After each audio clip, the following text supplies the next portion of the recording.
The Zeppelin was an icon of Germany in the World War I and World War II eras.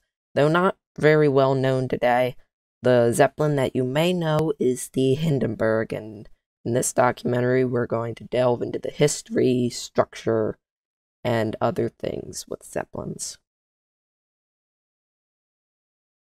Ferdinand von Zeppelin, a man from a noble family called the Zeppelins. As you can guess, the Zeppelin was named after him as he was its inventor. Ferdinand von Zeppelin was from Germany, a noble family, and he was an inventor alongside having four names and looking exactly like the Monopoly Man. Von Zeppelin was born in 1838, and he did serve in the military during the Franco-Prussian War, and he was actually on a reconnaissance mission behind enemy lines, and he was very close to capture, and that kind of also it really started his fame in the beginning. He invented the Zeppelin in 1900, and at the time, the Zeppelin was pretty puny when he invented it, but Ferdinand von Zeppelin, he invented the Zeppelins, and it was named after him. He started a company that manufactured Zeppelins, and then he started selling them to his home country, Germany, for use for politics and war, and just really anything. Transportation, mail delivery was also a thing that Zeppelins were used for. But Ferdinand von Zeppelin, he sold his Zeppelins to the Germans, and the Americans did attempt to make Zeppelins, but they weren't used that much. So over on this table here, I'm going to do a little visual representation of a Zeppelin, as I, however, do not own a Zeppelin to show you the framing structure, but it would look something like this. So we're going to pretend this pen is part of framing. So at the front of the Zeppelins, it would come down to kind of this point here in the front, and then there will be other beams running through the front here. So there'd be a nice, big, long, and this would be curved a little bit, so it was more aerodynamic. So it came to a point in the front, and then there were the big, long beams. Then they would have different little poles going up and down, and then these would kind of like connect like this and support the whole thing, and then there would be smaller other beams running alongside the central one.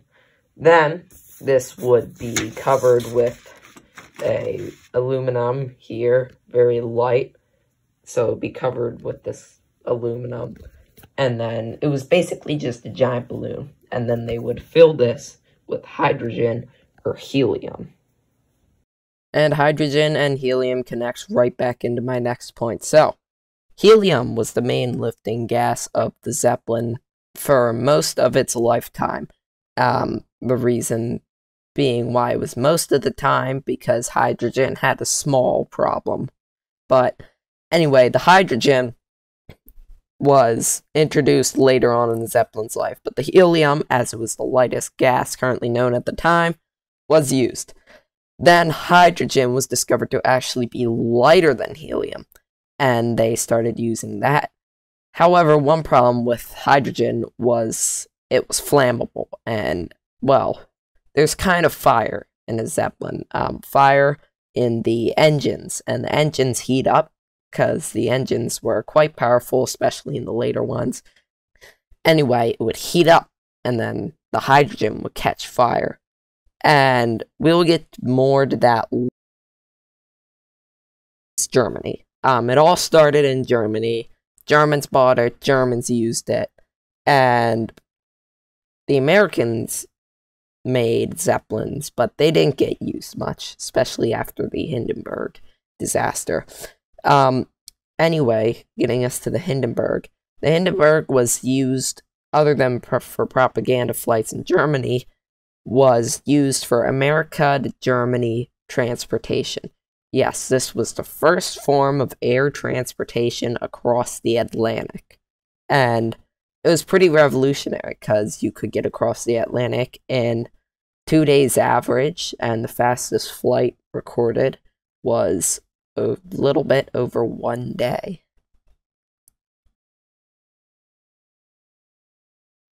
The Zeppelin was first invented in 1900, flat on the year, by von Zeppelin, who you already heard about earlier in this documentary.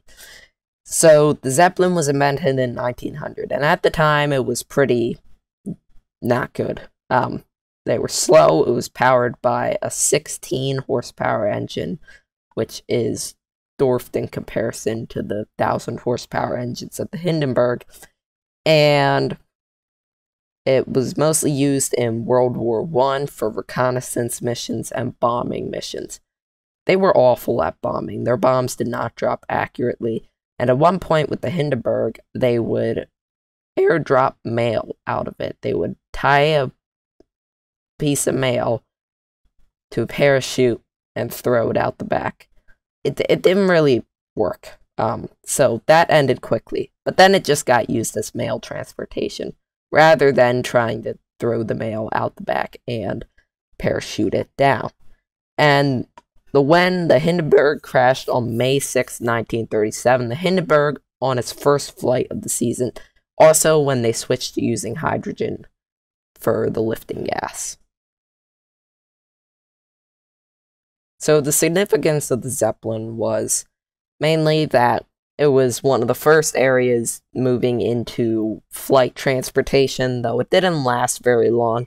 Blimps are still in use today, though they are not the same thing as Zeppelins, and they're not used that much, really, anymore. But it was the first form of air transportation across the Atlantic, and it was also a symbol of the German people, especially the Hindenburg, that was very well known within their own country.